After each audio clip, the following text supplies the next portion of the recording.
إن الحمد لله نحمده ونستعينه ونستغفره ونعوذ بالله من شرور أنفسنا وسيئات أعمالنا من يهده الله فلا مضل له ومن يضلل فلا هادي له وأشهد أن لا إله إلا الله وأشهد أن محمدا عبده ورسوله أما بعد فإن خير الحديث كتاب الله وخير الهدي هدي محمد صلى الله عليه وسلم وشر الأمور محدثاتها وكل محدثة بدعة وكل بدعة ضلالة وكل ضلالة في النار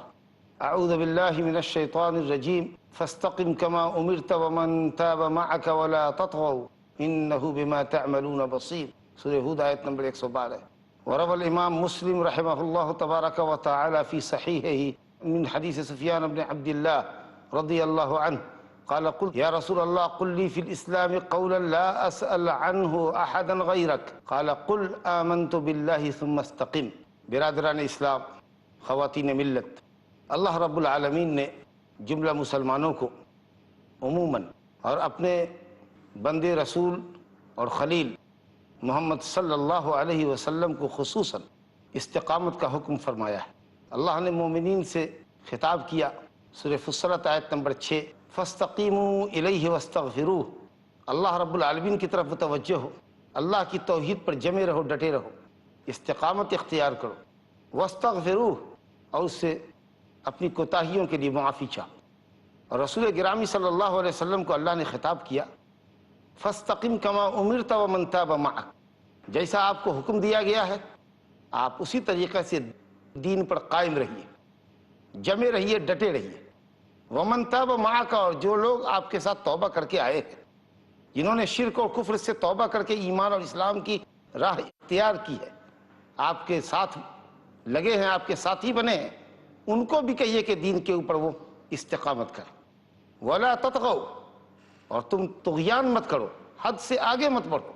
جو حد ہم نے اسلام کی مقرر کی ہے اپنے آپ کو اسی حد میں رکھو۔ حد سے آگے نکلنا یہ طغیان ہے۔ کہا جاتا ہے تغل ماء، پانی حد سے آگے بڑھ گیا، جب خطرے کے نشان سے آگے بڑھ جائے تو کہا جاتا ہے تغل ماء، پانی حد سے آگے بڑھ گیا۔ جو دین کی ہم نے حد مقرر کی ہے اسی دین کی حد میں اپنے کو رکھو، یہی استقامت ہے۔ انہ بما تعملون بصیر، جو تم کرتے ہو اللہ رب العالمین اس کو بہت دیکھ رہا ہے، بہت باریک بینی سے اس کو دیکھ رہا ہے۔ رب العالمین نے استقامت اختیار کرنے والے بندوں کے لیے بڑی فضیلت بیان کی، چنانچہ سورہ احقاف آیت نمبر 13-14 میں اللہ تعالیٰ فرماتا ہے، اور یہی مضمون الحمدللہ تھوڑے سے تبدیلی کے ساتھ سورہ فصلت حامیم سجدہ کے آیت نمبر 30 میں بھی ہے۔ اللہ نے فرمایا ان الذین قالوا ربنا اللہ ثم استقاموا فلا خوف علیہم ولا هم يحزنون اولئک اصحاب الجنت خالدین فیہا اولئک اصحاب الجنت خالدین فیہا جزاء بما كانوا يعملون۔ ان الذین قالوا ربنا اللہ، جن لوگوں نے کہا کہ ہمارا رب اللہ ہے، ثم استقاموا، اور پھر انہوں نے استقامت کیا، ایمان کے تقاضے پورے کیے، ایمان کے عملی تقاضوں کو انہوں نے پورا کیا، ایمان پر ڈٹے رہے، فلا خوف علیہم ولا هم يحزنون، تو ان کے لیے نہ کوئی خوف ہے نہ کوئی حزن و ملال ہے۔ خوف کا تعلق مستقبل سے ہے اور حزن کا تعلق ماضی سے ہے، یعنی ایسے بندوں کو جب ان کی روح پرواز کرے گی تو دنیا چھوڑنے کا، بال بچوں سے جدا ہونے کا ان کو کوئی غم نہ ہوگا، کیونکہ ان کے لیے اچھا گھر، اچھی بیوی، اچھا کنبہ جنت میں ہے، اور کوئی خوف نہ ہوگا، یعنی مرنے کے بعد ایسے ایمان اور استقامت اختیار کرنے والے بندوں کو قبر کے عذاب کا ڈر، حشر کے عذاب کا ڈر، اسی طریقے سے پلسرات کا ڈر، کسی طرح کا کوئی خوف نہ ہوگا۔ گویا ایمان اور استقامت کرنے والوں کے لیے اللہ تعالیٰ نے حزن و ملال اور خوف اور دہشت کی نفی فرمائی، اور کہا کہ یہ لوگ دائمی طور پر جنت میں رہیں گے، خالدین فیہا، وہاں ہمیشہ رہیں گے، جزاء بما كانوا يعملون، یہ ان کے عملوں کا پورا پورا بدلہ ہے جو وہ دنیا میں کیا کرتے تھے۔ اللہ پر ایمان لائے تو ایمان کے عملی تقاضوں کو انہوں نے پورا کیا۔ استقامت بڑا جامع لفظ ہے، جوامع الکلم میں سے، اور یہ کہہ لیجئے کہ اس لفظ کے ذریعے پورے اسلام کی نمائندگی ہے، کیونکہ استقامت ہمارے اقوال میں، ہمارے اعمال میں، ہمارے عقائد میں، ہمارے مقاصد میں، ہماری نیتوں میں، تمام جگہ استقامت ہونی چاہیے۔ دین نامی ہے استقامت کا، اور یہی صراط مستقیم ہے جس کی ہم اللہ تعالیٰ سے دعا کرتے ہیں اہدنا الصراط المستقیم، اللہ تعالیٰ صراط مستقیم کی رہنمائی فرما، صراط مستقیم پر قائم رکھ، یعنی ایمان پر استقامت نصیب فرما۔ استقامت کی تعریف کئی ایک آئی ہے علماء سے، بعض علماء نے کہا لزوم طاعت اللہ، اللہ سبحانہ وتعالیٰ کی اطاعت کا لزوم، حضرت ابو بکر صدیق رضی اللہ عنہ نے فرمایا اوامر و نواہی جو احکام ہیں شریعت کے، کچھ چیزیں کرنے کی کچھ چیزیں بچنے کی، ان کے اوپر استقامت کرنا۔ حضرت عثمان رضی اللہ عنہ کا قول ہے الاستقامہ الاخلاص فی العبادہ، اللہ سبحانہ وتعالیٰ کی عبادت میں مخلص ہونا، خالص اللہ کے لیے بندگی کرنا۔ یہ اور اس طرح کے اقوال امام ابن القیم رحمۃ اللہ علیہ نے اپنی مشہور کتاب مدارج السالکین میں نقل کیے۔ تمام معانی کا خلاصہ یہ ہے کہ اللہ رب العالمین اور رسول رحمۃ للعالمین صلی اللہ علیہ وسلم کے اوامر کے اوپر اور احکام شریعت کے اوپر استقامت اور ٹھہرنا اور اس کی پاسداری کرنا، اوامر و نواہی کا خیال رکھنا۔ حضرت سفیان بن عبداللہ رضی اللہ عنہ نے نبی صلی اللہ علیہ وسلم سے پوچھا کہ اللہ کے رسول، دین کے متعلق ایک ایسی جامع بات فرما دیجئے کہ پھر آپ کے علاوہ کسی اور بندے سے پوچھنے کی ضرورت ہی نہ پڑے۔ تو آپ نے کہا کہ سب سے جامع بات جو دین اور اسلام سے تعلق رکھتی ہے، مذہب سے تعلق رکھتی ہے، وہ یہ ہے قل آمنت باللہ ثم استقم، کہو اے اللہ میں تجھ پر ایمان لے آیا اور پھر تم اس پر جم جاؤ، اڑ جاؤ، گڑ جاؤ۔ ایمان اور استقامت یہ سب سے جامع چیز ہے جو اسلام کے اندر ہے۔ استقامت جیسا کہ ابھی آپ نے ملاحظہ کیا، اللہ سبحانہ و تعالیٰ کے دین پر، صراط مستقیم پر، اللہ سبحانہ و تعالیٰ کی کتاب اور نبی صلی اللہ علیہ وسلم کی صحیح احادیث پر جمے رہنے کا نام استقامت ہے۔ اگر اس میں کوئی کوتاہی ہوتی ہے یا شریعت کی مقررہ حدوں کو ہم پار کر دیتے ہیں، جس کو غلو کہتے ہیں، زیادتی کہتے ہیں، تو گویا ہم راہ اعتدال سے، راہ استقامت سے بھٹک چکے ہیں۔ شیطان مردود بھی عجیب ہے اور یہ انسان کی نفسیات کو سمجھتا ہے، ہر انسان کو سونگھتا ہے، ٹٹولتا ہے، اس کی نفسیات کا جائزہ لیتا ہے، دیکھتا ہے کہ اگر کوئی آدمی ایسا ہے کہ یہ اس کو دین سے بہت زیادہ لگاؤ نہیں ہے، سستی اور کاہلی اس کو پسند ہے،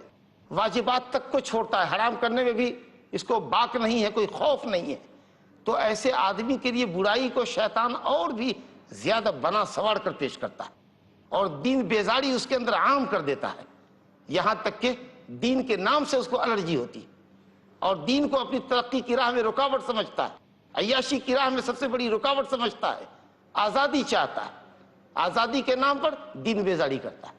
یہ ایک پہلو ہے شیطان کے لیے گمراہ کرنے کا۔ دوسرے کسی شخص کو دیکھتا ہے کہ اس کو دین میں بڑی رغبت ہے، عبادت سے بڑا شوق ہے، عبادت گزار آدمی ہے، ہم اس کو عبادت سے، دین سے گمراہ نہیں کر سکتے، یوں کہ دین بیزار کر دیں، تو ماشاءاللہ کوشش شیطان کیا کرتا ہے اللہ کی مشیت کونیہ کے نتیجے میں، یہ شر بھی اللہ رب العالمین نے ہماری آزمائش کے لیے پیدا کیا۔ یہ شیطان جاتا ہے اس انسان کے پاس اور عبادت کو اتنا مزین کرتا ہے، اتنا بڑھا کر پیش کرتا ہے کہ وہ شریعت کی حد سے باہر نکل جاتا ہے۔ کہتا اچھا شریعت نے یہ حد مقرر کی ہے نا، بھئی نیکی کا کام ہے، تقوی کا کام ہے، عبادتی کا تو کام ہے۔ اسلام کہتا ہے رات میں سو بھی جگو بھی، تمہارے فائدے کے لیے نہ کہتا ہے، اگر تم رات بھر عبادت کرو گے تو کیا لگے گا، اور اچھا ہے نا کہ عبادت کرو گے۔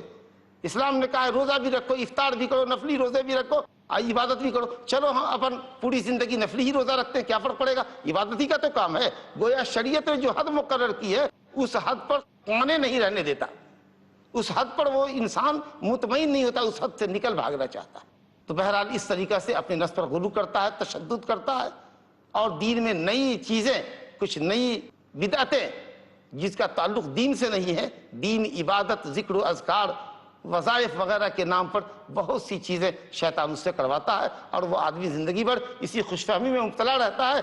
اللہ یہ کہ اللہ تعالیٰ ہدایت دے، توبہ کی توفیق نصیب کر دے تو اور بات ہے۔ زندگی بھر یہی سوچتا رہتا ہے اور سمجھتا رہتا ہے کہ ہم اچھے ہی کام کر رہے ہیں، حالانکہ شریعت کی اس پر کوئی دلیل نہیں ہوتی ہے، لیکن ایمان، طاعت، بندگی، بزرگی، تقوی کے نام پر شیطان اس کو اسلامی حد سے نکال دیتا ہے۔ گویا کہ دونوں ہی طریقے، افراد کے اور تفرید کے، ایک طرف تساہلی، غفلت، دین بیزاری، یہ بری چیز ہے، اور ایک طرف دین کے اندر اتنا غلو کرنا کہ جن چیزوں کا دین سے تعلق نہیں ہے، شیطان عبادت اور دین کے نام پر اس کو اسلام کے نام پر گھسا دیتا ہے۔ تو اس طریقہ سے انسان کو وہ گمراہ کرتا ہے اور راہ اعتدال سے ہٹا دیتا ہے۔ لیکن دین بیزاری کے مقابلے میں دین کے نام پر جو چیزیں نئی داخل کی جاتی ہیں، بزرگی، تقوی کے نام پر، یہ زیادہ خطرناک ہوتی ہے۔ ایک آدمی اگر بددین ہے تو بددین ہے، کوئی بھی دیکھتا ہے تو کہتا ہے اس کا چھوڑو، اس کا ذکر کیا کرنا، یہ تو بددین ہے، بے نمازی ہے، اس کو دین سے کچھ لینا دینا نہیں ہے۔ لیکن جو لوگ دین کے نام پر ڈاکہ زنی کرتے ہیں، نئی نئی چیزیں دین میں اضافہ کرتے ہیں، تقوی، طہارت، بزرگی کے نام پر ماشاءاللہ روز نئی نئی چیزیں دین کے نام پر لا رہے ہیں، آدمی ان کی ظاہری بزرگی سے دھوکہ کھاتا ہے اور ان کی تمام بدعتوں کو دین کا کام ہی سمجھ کر کے قبول کرتے ہیں قبول کرنے والے۔ اس طریقہ سے یہ بدعتی، غلو پسند انسان جو زیادتی کرتا ہے اپنے نفس کے اوپر اور نت نئی چیزوں کا اضافہ دین میں کرتا ہے، یہ متساہل اور مقصر کے مقابلے میں، دین بیزار انسان کے مقابلے میں دین کے لیے، امت کے لیے، ملت کے لیے اور دین کے لیے زیادہ خطرناک ثابت ہوتا ہے۔ اعتدال کی راہ یہ ہے کہ کتاب و سنت کی راہ اختیار کی جائے، یہی صراط مستقیم۔ ناظرین، وقت ہو گیا ایک چھوٹے سے وقفے کا، وقفے کے بعد پھر واپس آتے ہیں۔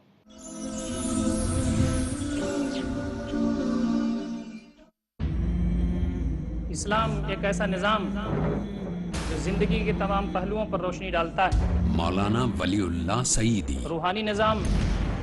اخلاقی نظام، معاشرتی نظام، سیاسی نظام، قانونی نظام۔ دیکھیے ایک ایسا نظام جس میں ہے دنیا و آخرت سے جڑی ہر بات۔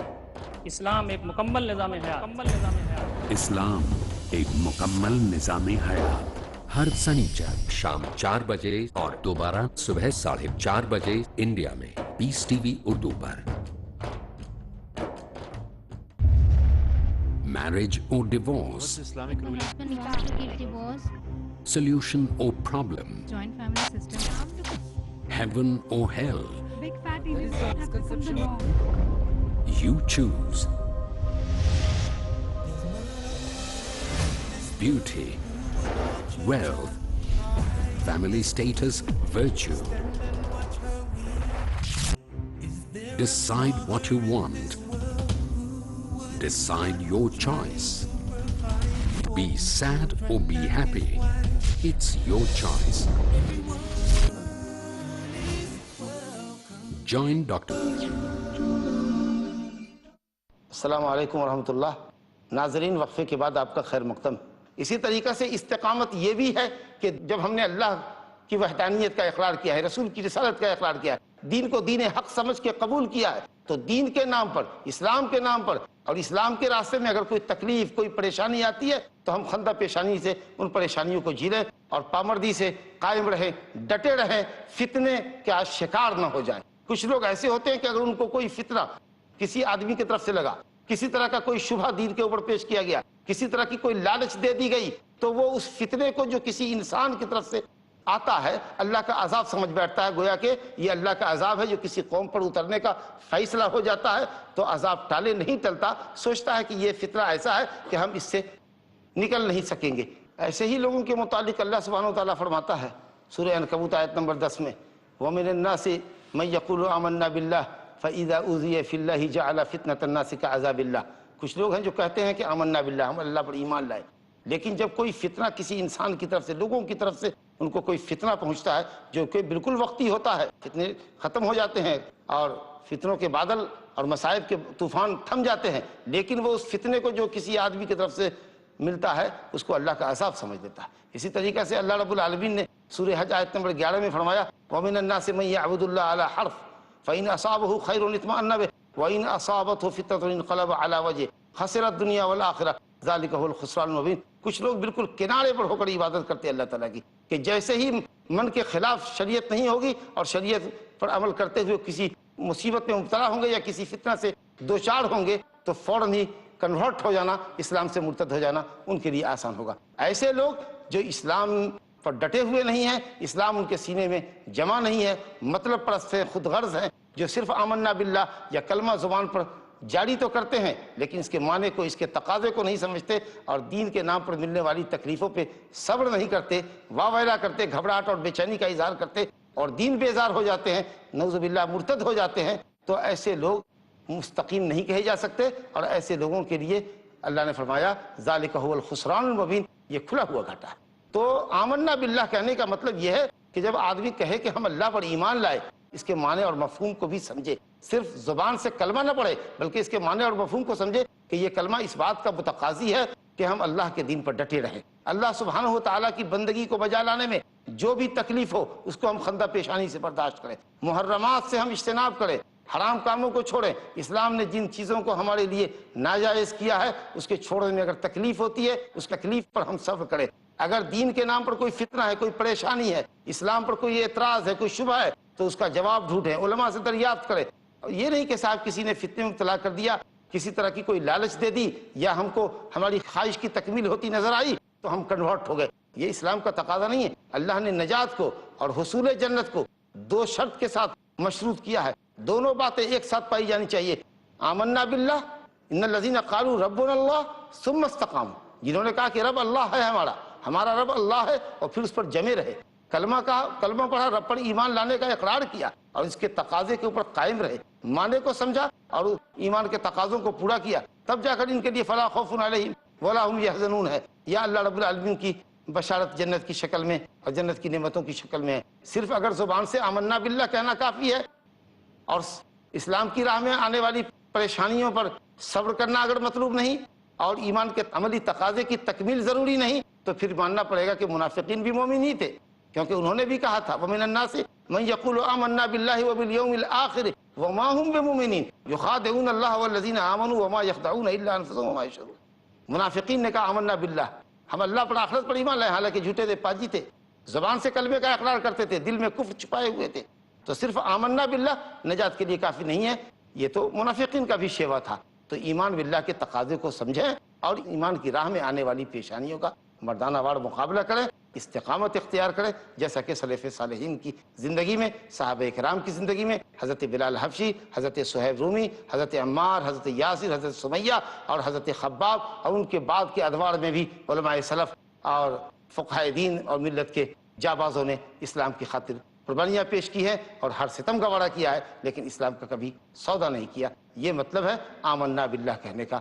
کہ جو لوگ کہتے ہیں کہ ہم اللہ پر ایمان لائے تو پوری زندگی اس پر ڈٹے رہتے ہیں. تیسری بات جو قابل توجہ ہے کہ اسلام پر کامل طریقے سے استقامت, کہ انسان سے کبھی کوئی کوتاہی سرزد ہو ہی نہیں, کوئی واجب کبھی نہ چھوٹے, کوئی گناہ کبھی نہ ہو, شاید یہ بندوں سے مشکل ہے, محال ہے. انبیاء کرام